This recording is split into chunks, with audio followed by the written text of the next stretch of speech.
Bom, nosso entrevistado é Renato Meirelles, é fundador do Instituto Locomotiva, foi a primeira pessoa a estudar esse movimento da inclusão. Até foi num seminário que nós fizemos aí que ele apresentou um trabalho para desmentir aquela história da cara do brasileiro, que tinha sido capa da Veja, né, na época. Renato, eu queria ver com você aí essa questão do fenômeno Bolsonaro, essa resistência da imagem dele aí junto a setores da população. Como é que você vê isso? Como é que viu nas eleições?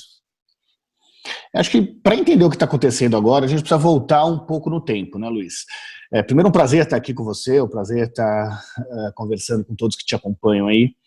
Se a gente voltar um pouco no tempo, nós vamos ver que essa foi uma eleição do anti-establishment. Um anti-establishment que não tinha a ver com esquerda ou direita, né? Foi um anti-establishment que varreu vários governadores do PSDB, que não foram eleitos para o Senado, do MDB, que não foram eleitos para o Senado, não apenas do PT. Bom, mas Renato, o que aconteceu para um cara que foi quase 30 anos deputado, ou seja, uma boa representação, inclusive do establishment, ter sido eleito presidente da República numa candidatura anti-establishment? O que aconteceu foi a facada. A facada fez com que os pré-requisitos que não levariam o Bolsonaro à eleição presidencial deixaram de existir. Para requisito 1, não ter nenhum tipo de tempo de televisão. Após a facada, ele ficou com a maior exposição, maior até do que foi a do Eduardo Campos, que morreu na eleição de 2014. Para requisito número 2, ele arranjou a melhor desculpa para não ir a nenhum debate. Né? A gente sabe que o debate nunca foi o forte do presidente da República, que não combinaria com a imagem de força dele não ir ao debate, né, fugir do debate. Ele conseguiu o melhor cenário possível para não ir no debate, que era estar doente. Mas a principal razão, e isso a gente acompanhou durante do dia 6, que foi numa sexta ou numa quinta-feira, se não me engano, foi uma sexta-feira, do dia 6 ao a segunda-feira seguinte, a gente fez mais de 30 grupos de pesquisa e 3 pesquisas quantitativas para tentar entender o impacto que a facada ia ter no eleitorado. E o que a gente viu é que o Bolsonaro, que do dia 1º, que foi o início da campanha, até o dia 6, já tinha perdido 4 pontos percentuais em todos os trackers que a gente estava acompanhando, de repente recuperou os 4 e ganhou mais 6. E esses primeiros 6 que ele passou a ganhar veio basicamente de pessoas que estavam votando no primeiro momento. A facada fez com que o eleitor do Bolsonaro se tentaram matar o homem é porque ele está incomodando. E ele imediatamente ganhou o voto do anti-establishment. O voto daqueles que eram contra qualquer tipo da política tradicional. Parte dos votos até que eram votos que no cenário do Lula apareciam e no cenário do Haddad, substituindo o Lula, não apareciam. Porque eleitores que inclusive achavam que estavam tentando prender o Lula para manter o Lula preso, para não deixar o Lula concorrer. Tamanho era o sentimento anti-establishment. E o Bolsonaro tocou a campanha, a narrativa de campanha, com esse sentimento. Esse sentimento continua no posicionamento do governo. Por isso que ele, mesmo sendo governo há mais de um ano, continua se posicionando como anti-establishment. Porque se ele se posicionar como governo, ele tem que entregar. Então ele faz oposição ao restante e mantém as brigas restantes. A mudança que existiu é que era uma briga concentrada contra a esquerda no momento da eleição, no primeiro momento, e que ele hoje direciona muito mais para o que a gente chama de direita com verniz. Né? Eu estou falando do Witzel, eu estou falando do governador Dória, aqui em São Paulo, que de alguma forma tentam, seriam opções mais palatáveis à estratégia de polarização que ele está tendo. Essa estratégia de polarização é uma estratégia de candidatos a eleições proporcionais, normalmente. Né? O candidato à eleição proporcional, você pode pegar os grandes puxadores de voto de eleições proporcionais, são aqueles que radicalizam para um determinado campo, que dá voto suficiente para ele ser eleito. Senador, deputado e tal. Por mais que senador seja majoritário. Mas que garante aquela parcela do eleitorado suficiente para ele ganhar.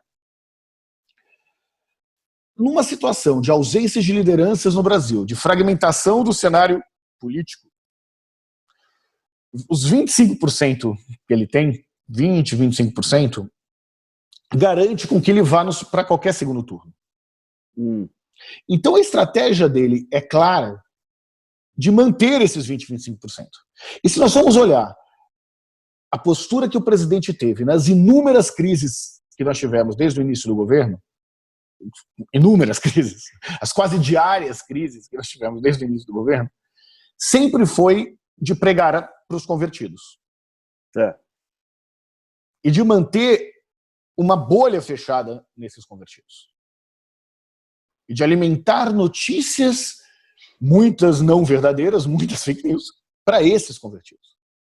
E com isso é uma estratégia eleitoral clara de conseguir com o segundo turno, e no segundo turno, seja quanto for, as pessoas têm... É difícil não imaginar uma candidatura de um campo mais progressista também indo para o segundo turno, e ele, contra a esquerda, acredita que volta para os 40%, que é o suficiente para ele ser eleito. E a relação com a pandemia não é muito diferente disso. Então, por mais que ele sim tenha um desgaste, por mais que a popularidade dele tenha se abalado no período da pandemia, vamos entender exatamente aonde se abalou.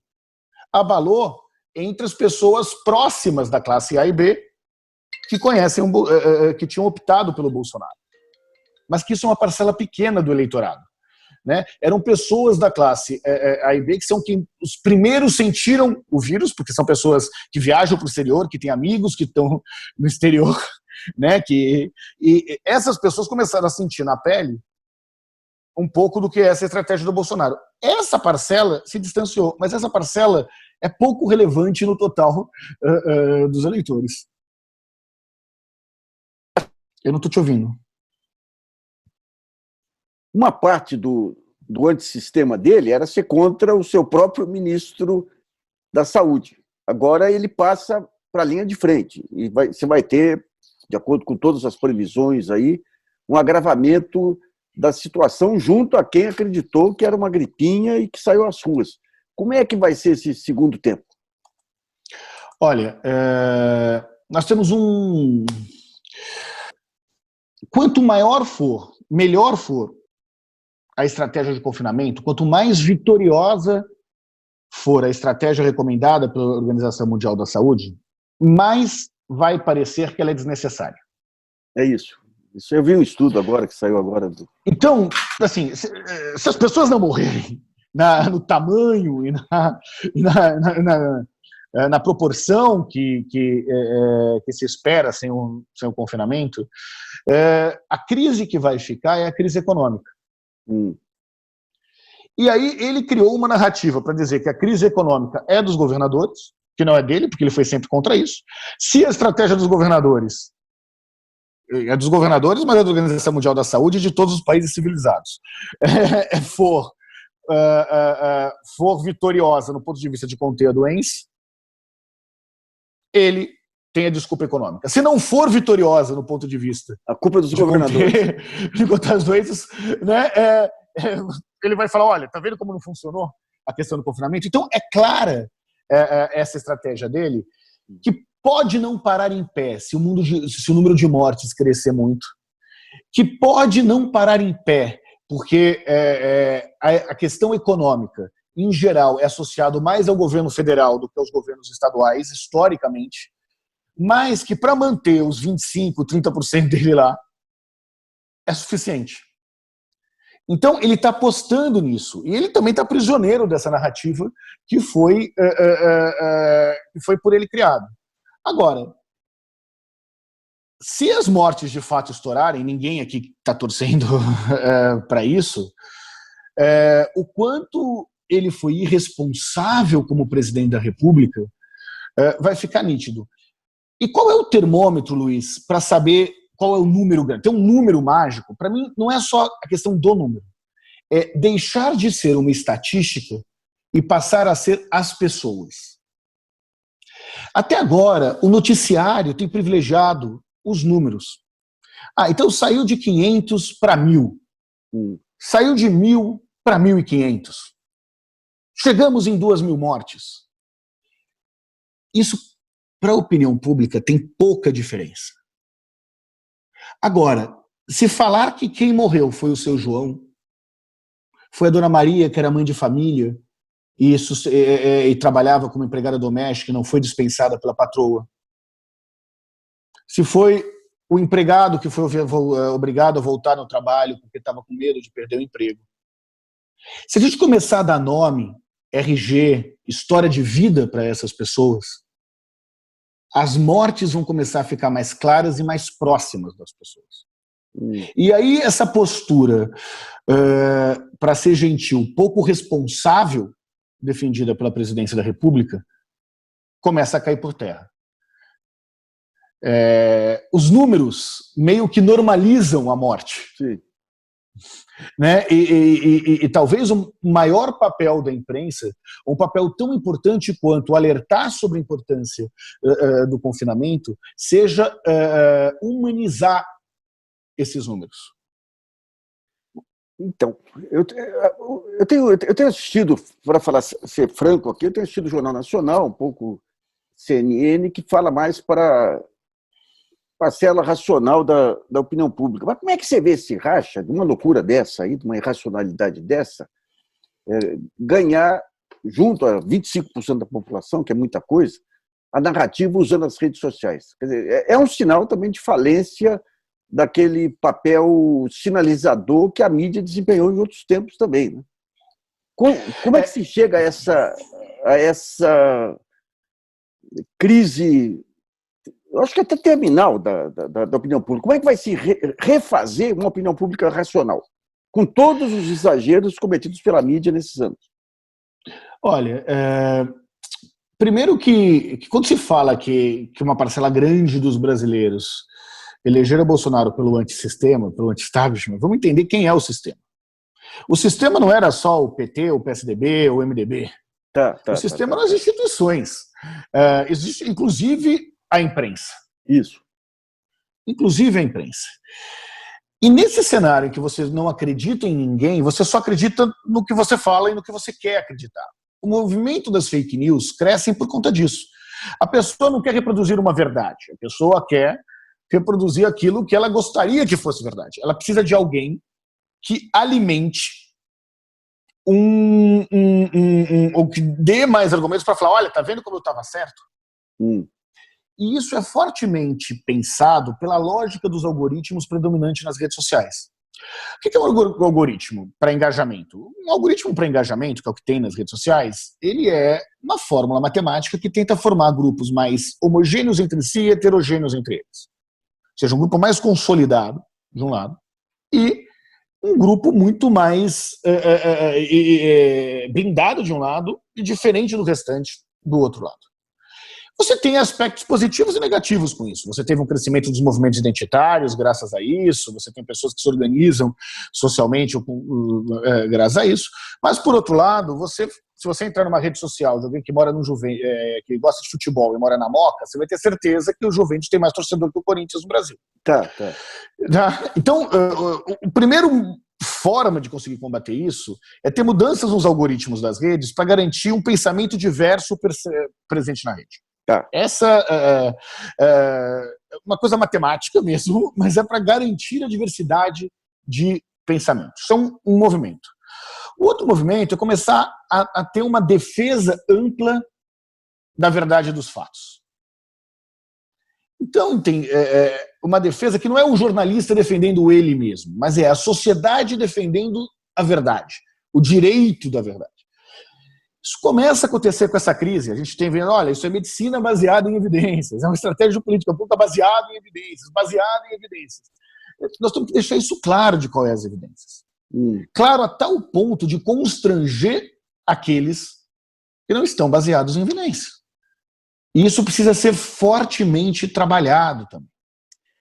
Então, deixa eu pegar um ponto relevante naquela pesquisa inicial que você fez lá atrás, aí com periferia, com onde você coloca esse sentimento da solidariedade era forte lá, mas você coloca que eles acreditavam fundamentalmente nos vizinhos, na igreja e neles. E neles. Né? E as redes sociais, elas reforçam, elas se valem disso aí, se aproximando deles e criando, a partir de uma pessoa em cada família, influência sobre toda a família, e essa pessoa sendo influenciada por uma voz externa aí, que é justamente através dos algoritmos aí. Vai ter que ter um enquadramento das redes sociais. Agora, quem que é o sistema e o poder capaz de trazer credibilidade para ser esse juiz novamente? Olha, primeiro tem que ter, a gente vê avanços no processo das redes sociais. Então, nós vimos pela primeira vez na história Twitter de um presidente da República sendo apagados, né? Sim.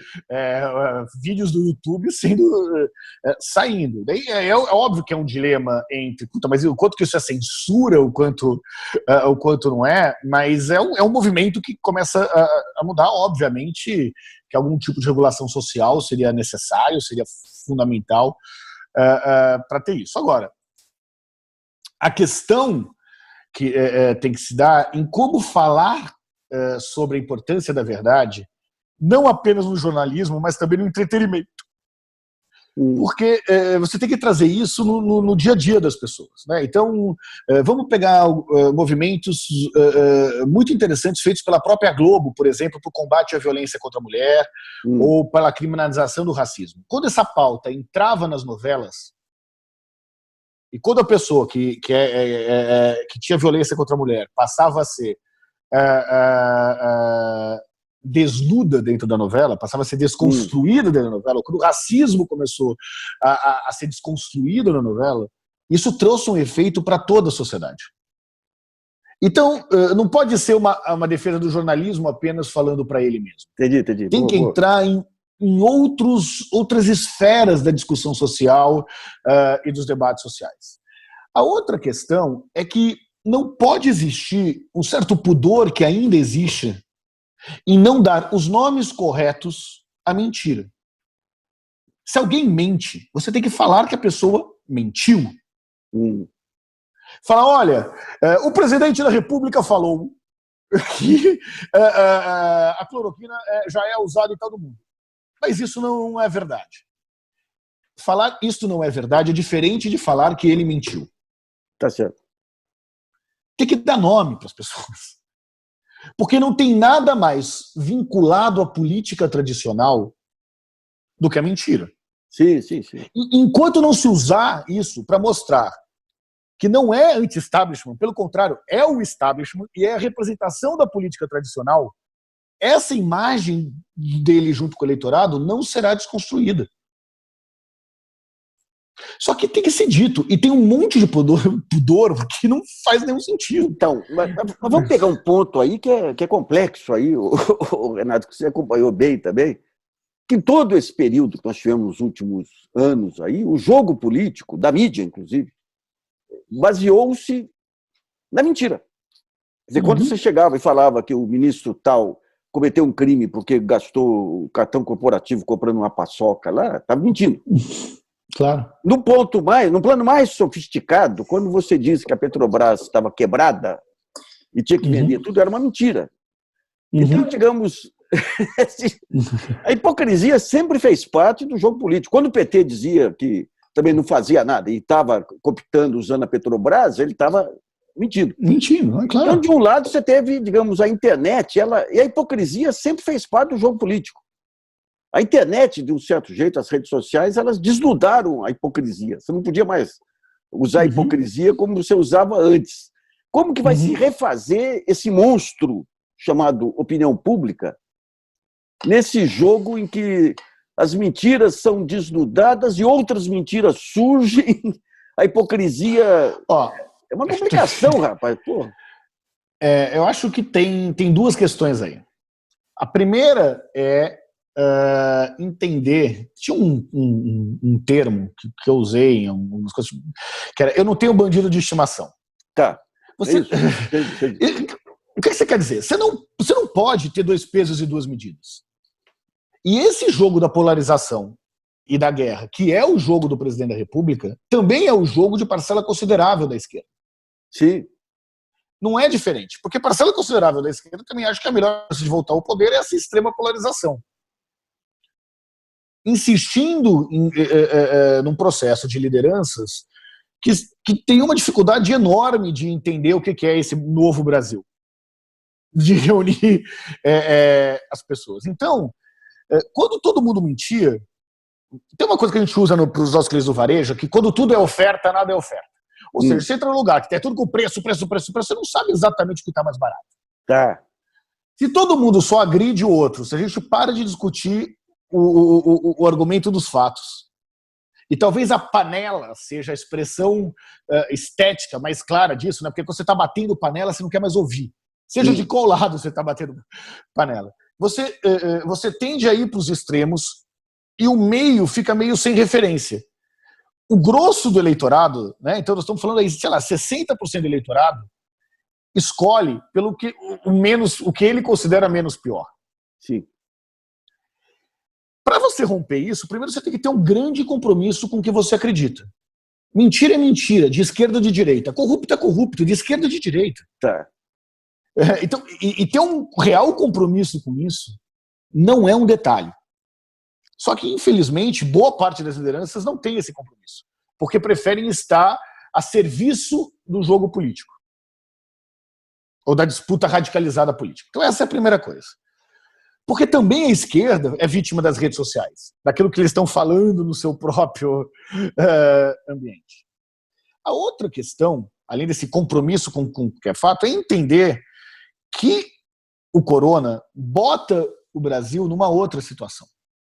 Até então, a polarização estava dada claramente entre esquerda e direita, ou entre um pensamento mais de esquerda e um pensamento de direita. Hoje, nós temos uma leitura política onde tem aquele campo das pessoas que, por diferentes razões, defende a vida e a civilização, e os que defendem a barbárie. Isso recoloca o campo e a organização num outro nível. A correlação de forças muda nessa situação. Então, é muito importante que o campo civilizatório entenda a necessidade de se aliar no campo civilizatório contra a barbárie. O Adnet fez uma paródia na semana muito interessante, que ele imitava o Brizola, né, falando que, olha, meus amigos, se eu estivesse aqui hoje, eu estaria ao lado da Rede Globo. Falando... Sim. Então, é de uma forma, obviamente, que é uma paródia, irônica, mas o Adnet, ao imitar o Brizola, falando, olha, desculpa, a Globo, neste contexto, está do lado das pessoas que defendem a ciência e a vida. Então, nesse contexto, é aliada do que seria aliada do Brizola. Eu não estou entrando numa disputa, mas para mim, também simbolicamente, estética... Vou te falar, a melhor expressão que teve até agora do que seria a racionalidade foi essa representação do Adnet mesmo. Foi fantástica, né? Foi. Mas daí entra um ponto central, que é o seguinte, você não tem Brizola. Uhum.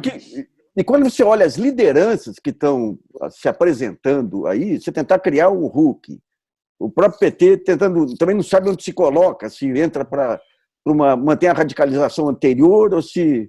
Então, quando você olha os poderes, as pessoas que se destacaram, que surfaram no período anterior, o Luiz Roberto Barroso, uma Lava Jato, um Moro também, deixaram totalmente de ser referência.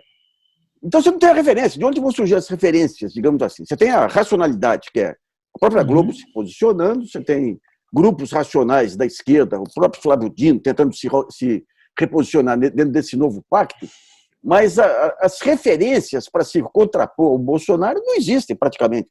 O Bolsonaro é único no campo dele e no outro campo. Então, essa reconstrução das lideranças, como é que vai se dar? Olha, eu tenho convicção que a demanda é por uma liderança com uma postura diferente. Sim. Alguém que fale que quer chegar ao poder para tirar poder dos políticos e dar poder para as pessoas. O problema é que esse tipo de narrativa tem pouca chance de conseguir passar pelo sistema político tradicional, que está falido e que faz de tudo para se manter. Sim. Lá. Mas é essa a demanda. Então, nós vamos sair, se não tiver uma narrativa capaz de falar isso, a tendência é que o governo continue. Dentro da política nacional e de um campo bélico, esse é o território do presidente da República. Sim. É o campo de batalha preferencial do presidente da República. Então, se não for capaz de se abrir espaço para uma postura nova, e uma postura nova passa pela radicalização da democracia, por orçamento participativo, por colocar, usar aplicativos para as pessoas puderem fiscalizar o serviço público. É radicalização mesmo, porque quando as pessoas não acreditam em ninguém, só acreditam em si, sim, o que você tem que fazer é dar poder, então, para essas pessoas. Por mais arriscado que seja isso de uma série de maneiras. Não tem outro caminho para ter uma reconexão entre governantes e governados. Para isso. E isso significa que a política tradicional tem que abrir espaço. Porque se não abrir espaço, ou continua do jeito que está, ou corremos o risco de ter um processo mais radical aí de ruptura. Nesse cenário, a candidatura do Luciano Huck é uma candidatura com grande chance eleitoral. Por quê? Porque ele é um eleitor, ele é um candidato azul, né, um candidato mais ligado a um campo historicamente da social-democracia, mas depois que chamaram o Fernando Henrique de comunista, né, as pessoas falam de uma coisa de um lado, com uma base eleitoral vermelha de outro. Porque quando você vai pegar o perfil do eleitorado do Huck, é um perfil lulista. Tá. São mulheres do Nordeste, mais velha, pessoas mais pobres, é um eleitorado lulista. E ele anda cada vez mais com uma narrativa muito mais social, de algum jeito, né? Muito mais como uma necessidade. Ele fala, a função do Estado é oferecer igualdade de oportunidades. Claramente. A questão é que no jogo político não pode ter queixo de vidro, né? Então essa real disposição para entrar não é telhado, não, é queixo mesmo. Tá. É ser capaz de tomar porrada e segurar a porrada. Telhado de vidro todo mundo deve ter em algum momento. A questão é se você aguenta porrada ou não aguenta porrada. E isso ele ainda não conseguiu mostrar. Tá? Você tem essa briga que se deu desde o último processo eleitoral do PT com o Ciro Gomes é muito ruim também para um pensamento aí mais à esquerda sobre isso. Mas um perfil de uma candidatura como foi a do Eduardo Campos, como tem o potencial de ser a do Luciano Huck, como poderia ser a de um Joaquim Barbosa dentro de um PSB, por exemplo. De outras novas lideranças que existem, como, por exemplo, o prefeito do Recife ou o prefeito de Fortaleza, né, que são lideranças interessantes, assim, do ponto de vista, ou do próprio Flávio Dino no Maranhão. Isso é um espaço de renovação que deveria ser alimentada e que não pode ser vítima de um pensamento hegemonista da parte da esquerda. Sim. Então, vamos pegar os dois lados. A esquerda com essa enorme dificuldade, a esquerda, entendendo o PT, aí, com essa enorme dificuldade de abrir mão, digamos, dessa influência sobre o eleitorado. E na outra ponta, vamos pegar a própria direita que se junta em torno de Luciano Huck e Globo também, com uma enorme dificuldade de abrir mão de um conjunto de dogmas econômicos aí. Quem que é o mediador aí desse jogo? Quem vai ser o mediador? É o eleitorado do meio. A minha hipótese é que a gente tem que... a saída dos extremos se dará pelo que eu chamo de teoria do W. Né? Então você tem um extremo aqui, você tem um extremo aqui. E os dois radicalizando no discurso e na forma do discurso e na desqualificação do outro como principal argumento. Ninguém falando do futuro, só falando mal do outro e comparando passados. O que a gente tem que ter é uma radicalização ao centro. Só que, em geral, o centro, como o W mesmo, assim, só que a radicalização ao centro não pode ser morna, né? As pessoas tendem a associar o centro ao discurso morno. Não é o morno, é ser radical naquilo que é um valor, que é, eu não tenho corrupto de estimação, o certo é o certo, o errado é o errado. Compromisso fiscal não é algo ruim.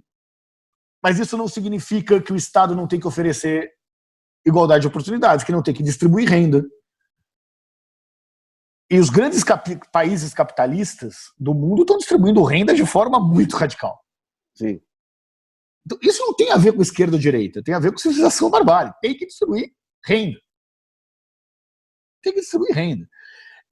Esse tipo de narrativa é uma narrativa que pode crescer. Porque, na real, Luiz, o eleitor não quer saber se o Estado é grande ou se o Estado é pequeno. Ele quer um Estado que funcione. Se a forma de ele entrar na faculdade for o ProUni, que é uma política pública operada pela iniciativa privada, tá beleza. Boa parte das vagas do Sistema Único de Saúde são em hospitais privados. Eu só estou dizendo isso porque essa discussão, uma coisa é discutir gratuidade, outra coisa é discutir se o funcionário é público ou privado. Eu estou trazendo, falando do ponto de vista do eleitorado. Do eleitorado, ele quer um Estado que funcione. Então, mas você está falando de uma racionalização, que nós já tentamos em outros momentos aí, que você tem que buscar o objetivo final. O objetivo final, o que é? O atendimento da demanda do população. Eleitor. Mas quando você vem, digamos, nos meios de se atingir esse objetivo final, você cai de novo numa discussão economicista meio furada. Você pega hoje aí essa preocupação com a parte fiscal, você não tem consenso nem, digamos, nesse meio intelectual, digamos. Pessoas que falam, não, se você emitir dinheiro, você consegue segurar a peteca sem inflação. E outros que falam, não, você está tirando dinheiro nosso para distribuir para governadores, que da ponta vai chegar no povo também. A irracionalidade nacional ainda é muito grande, né? Eu estou falando do campo, não estou nem falando do campo bolsonarista, estou falando do campo que tenta buscar instrumentos racionais contra o bolsonarismo. Nem por aí se tem consenso, né? Ou seja, é impressionante isso que enquanto isso as pessoas morrem. Então, é isso. Nós temos uma questão de emergência nacional. Né? Então as pessoas estão... Eu tenho fortemente defendido, seja na iniciativa privada, seja com os dados das nossas pesquisas, que de alguma forma tentam influenciar políticas públicas, que você tem que radicalizar a distribuição de renda. Sim. Tem que radicalizar a distribuição de renda, por quê? Porque o fruto do que está acontecendo, do que vai acontecer nas favelas, tem a ver com a desigualdade, e o Covid joga luz na desigualdade. Porque ninguém melhor do que uma mãe de família para saber se o que ela precisa é comida, é remédio ou é gás. Sim, você chegou no ponto. E não tem ninguém que tem que decidir. Só que os países liberais já descobriram isso há 50 anos. Dá dinheiro, não é? Dá dinheiro para as pessoas. E isso porque também incentiva o comércio local. Então, só para... Então, a gente está transformando aí várias das doações em ONGs que, de alguma forma, a gente colabora para... Amigo, dá dinheiro. Dá um cartão que essa pessoa possa escolher, comprar no comércio local, escolher o que é importante. Renato, mas de onde vai sair esse dinheiro? Meu amigo, da onde você quiser, mas precisa ter dinheiro. Aí os economistas podem discutir, podem brigar, mas entendendo que o dinheiro tem que chegar na ponta. Se parte disso vem das nossas reservas internacionais. E aí tem prós e contras. Reserva serve para gastar em momento de necessidade. Por outro lado, o que nos blinda contra crises econômicas internacionais, e obviamente nós temos uma crise econômica internacional. Agora, se você vai emitir dinheiro, e assim, quem falou para emitir dinheiro não foi o Guido Mantega, foi o Henrique Meirelles. O Armínio Fraga. Foi o Armínio Fraga, só para entender que, olha, não é o Mantega, foram pessoas assim que não. Emite dinheiro, tem cada moeda, você tem o monopólio do dinheiro. O Estado tem 2 monopólios, o da emissão do dinheiro e o da força. É isso. Então, na minha opinião, use os monopólios da emissão do dinheiro de um lado e use o exército para garantir a paz e não a guerra, e não as brigas, do ponto de vista de serviços, de investimento de infraestrutura, de construção de hospital de campanha, de fazer todo o restante do outro. Agora, faz a economia mexer.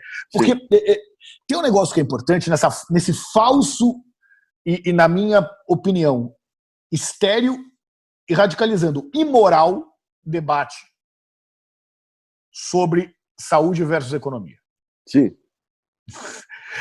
Porque, de novo, faz parte dessas falsas polêmicas para não discutir o mérito das coisas. Eu não vou nem dizer dos óbvios estudos de que os países que cuidaram melhor da pandemia têm respostas melhores para isso, mas vamos pensar alguns aspectos. Nas periferias, as pessoas mais velhas são os únicos responsáveis pela renda fixa da família. Sim. Portanto, são essas pessoas mais velhas que estão segurando o salário quando o filho autônomo não está recebendo. Se elas morrerem, isso é um prejuízo enorme na economia. 2, o maior mercado consumidor do Brasil são o que nós chamamos de grey power, são os brasileiros com mais de 50 anos, que movimentam mais de 2,1 trilhões de reais. É mais do que 1,6 da classe C ou 1,3 da classe A. O maior mercado são o público de risco.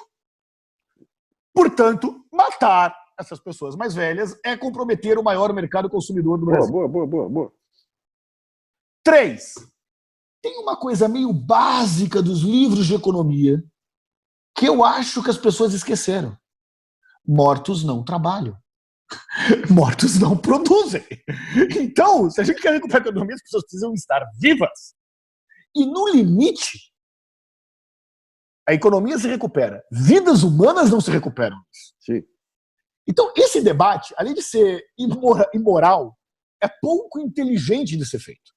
A solução para a retomada da economia não é sair do isolamento social, é botar dinheiro na economia, como faz a Alemanha, como faz os Estados Unidos, como faz boa parte das potências capitalistas do mundo. E é isso que precisa ser dito, porque senão parece que a responsabilidade é dos governadores. Não é.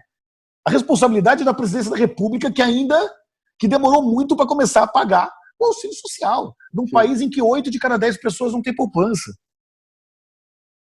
Numa realidade das favelas, onde 72% das mães não têm um dia de dinheiro guardado. Que coisa. Onde 32% das mães já estão passando fome. É disso que nós estamos falando. É isso. Renato, obrigado aí pela entrevista aí, bichão. Foi um prazer falar contigo, é sempre um prazer conversar. Super obrigado aí pela oportunidade, querido. Grande